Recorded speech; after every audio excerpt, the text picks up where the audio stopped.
Mabuhay! Привет! This is Nini and today we are going to that we found during our walking at night. So, Bobby, dali na! Kaya ka na. Hello mga kanini at mga kanunoy. Ngayon, samahan niyo po kami ni Nunoy at ipapakita namin sa inyo ang mga kaganapan sa aming spa date. At ito na, umupo na kami sa kanilang reception area at kami ay mamimili kung ano bang package ang aming i-avail ni Nunoy.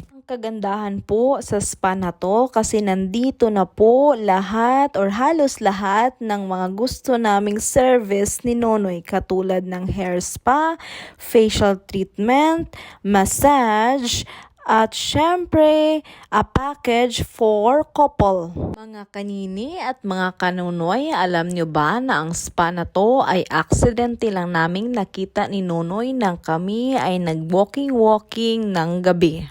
Siyempre, mga kanini at mga kanunoy, dahil na rin sa magandang experience namin ng nakaraang linggo, kaya ang sabi namin ni Nonoy, sige, umulit tayo sa ibang spa kung meron silang magandang offer para sa atin. Yun na nga mga kanini at mga kanunoy, kami po ay napadpad na po rito. At ang aming pong inavail, ang sa akin po ay hot stone massage at hair treatment. Ang kay Nunoy naman pong inavail ay traditional massage and facial treatment. Dito nga ay pina-fill upan sa amin kung ano bang pressure ang gusto naming matanggap, soft, hard, or mild ba. At itong si Nunoy ay napaka-piloso po. Tingnan nyo po dyan. Ang sinasabi dyan ay in-circle kung saang party ng katawan mag-concentrate ang isang therapist at in-circle niya po lahat. Dyan, sa ang larawan na in-circle niya po lahat-lahat. At dyan ay nagbibihis na kami ni Nunoy para sa aming unang step. By the way, we have our time here is 120 minutes. At yung una po dyan ay sauna for 10 minutes. And we have here also sauna that we are lying in Himalayan salt. So for 10 minutes. So, ang next step, mga kanini at mga kanunoy, is soaking in the hot tub for another 10 minutes. So, dito po ay nag-alangan po akong lumusok dyan kasi napakainit talaga po para sa akin. Sa dahil ginusto namin ito, kaya ito po ako.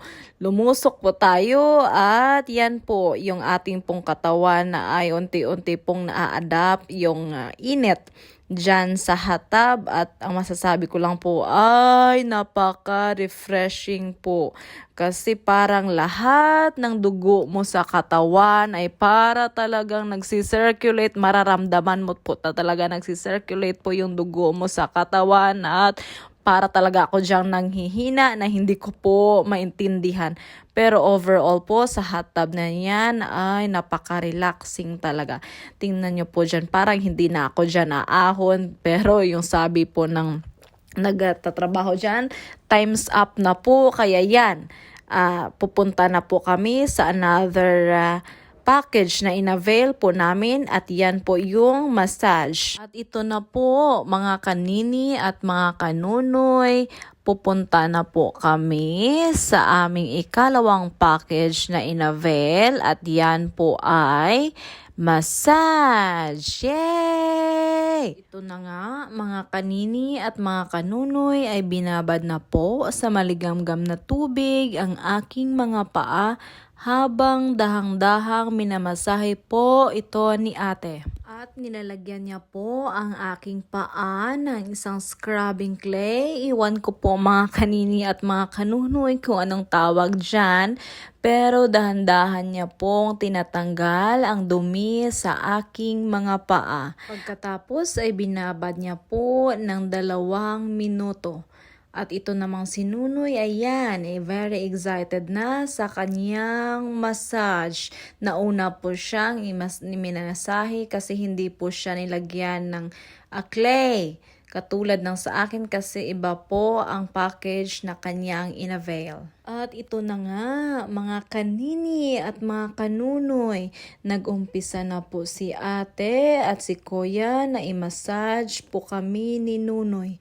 At ang masasabi ko lang is lami kaayo dong.